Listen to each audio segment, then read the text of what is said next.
Notre focus nous emmène aujourd'hui en Chine à la rencontre de la plus ancienne communauté juive du pays. Cette communauté qui ne compte qu'une centaine de familles et qui pour la plupart vit à Kaifeng est menacée. En avril dernier, le président Xi Jinping mettait la population en garde contre les infiltrations étrangères par le biais de la religion.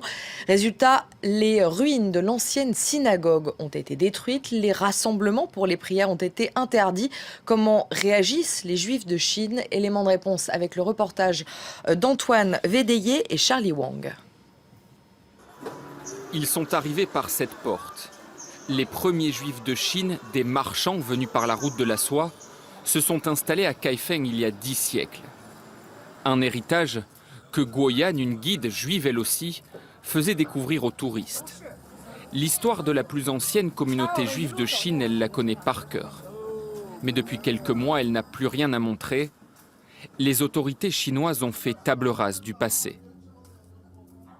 Dans cette cour, mais aussi ici, en haut de ce portail, nous avions installé des étoiles de David, mais les autorités les ont enlevées. On avait aussi une autre étoile de David ici, mais ils l'ont confisquée. Enfin, sur ce mur, il y avait une pancarte qui indiquait qu'il se trouvait une salle d'enseignement du judaïsme ici, mais les autorités m'ont appelé et m'ont demandé de la retirer. Ils m'ont dit de le faire, sinon ils viendraient s'en occuper. Moi, j'ai refusé de le faire, donc comme prévu, ils sont venus et ils l'ont enlevé. Un peu plus loin, le gouvernement local a même retiré la plaque qui marquait l'existence de l'ancienne synagogue, tombée en ruine au XIXe siècle. En 2008, le gouvernement local a voulu reconstruire la synagogue pour en faire un musée. Alors ils ont installé ici une plaque pour marquer l'emplacement de l'ancienne synagogue. Mais voilà, maintenant aujourd'hui, ils ont retiré cette plaque.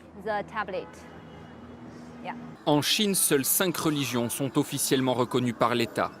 Le judaïsme n'en fait pas partie, sa pratique est simplement tolérée. Mais depuis peu, les juifs de Kaifeng sont contraints de pratiquer leur religion en secret. Le gouvernement local leur a interdit de se réunir. Dans la communauté, personne n'a souhaité répondre à nos questions. Seule cette femme a accepté de nous recevoir à condition de rester anonyme. Elle craint les représailles des autorités. Voici une photo prise à l'époque où l'on célébrait encore Shabbat tous ensemble. Mais aujourd'hui, c'est rare qu'on se réunisse. On fait ça tout seul, à la maison. Dans le local désaffecté où elle nous a donné rendez-vous, des souvenirs de l'époque où la communauté juive s'exprimait librement. Depuis le changement de ligne dicté par le gouvernement, certains ont décidé de quitter le pays. Quelques membres de notre communauté juive ici à Kaifeng ont émigré aux États-Unis, mais pas beaucoup. Non, la plupart de ceux qui partent vont en Israël. Une dizaine de personnes est déjà partie là-bas. Ce sont surtout des jeunes qui veulent aller là-bas pour apprendre des choses sur notre religion. Parmi ceux qui sont partis, il y a Barnaby Yi. Cet homme de nationalité taïwanaise et américaine était le représentant à Kaifeng d'une institution juive. Il y a quelques mois, les autorités ont fait fermer son association et il a été contraint de partir. Nous avons pu joindre Barnaby Yi aux États-Unis où il vit désormais. Il dénonce la politique du président Xi Jinping qui voit dans la religion un moyen pour les puissances étrangères d'interférer dans la société chinoise. C'est de la paranoïa à l'encontre des étrangers. Et dans cette logique, les religions sont perçues comme un moyen éventuel de soulever la population. C'est surtout ça qui fait peur aux autorités. Alors on dit aux Juifs de Chine de ne plus s'afficher publiquement. Mais c'est quelque chose qui fait partie d'un effort de répression, d'un raidissement bien plus large à l'encontre de tout ce qui est religieux. À Kaifeng, nous retrouvons Guoyan. Pour ne pas voir l'héritage juif de la ville totalement disparaître, la jeune femme a transformé un petit appartement en musée. 15 mètres carrés à peine où s'affichent tous les souvenirs de la communauté juive. Aujourd'hui, au-delà de la pression exercée par les autorités, elle regrette le départ de la jeune génération juive de Kaifeng. Les organisations israéliennes aident les jeunes à retourner en Israël, donc de plus en plus de jeunes décident de le faire.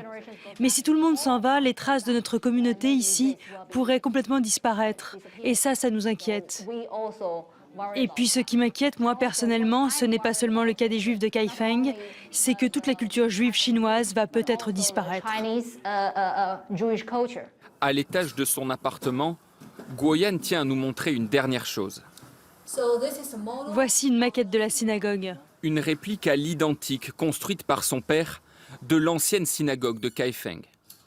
À l'intérieur de l'arche,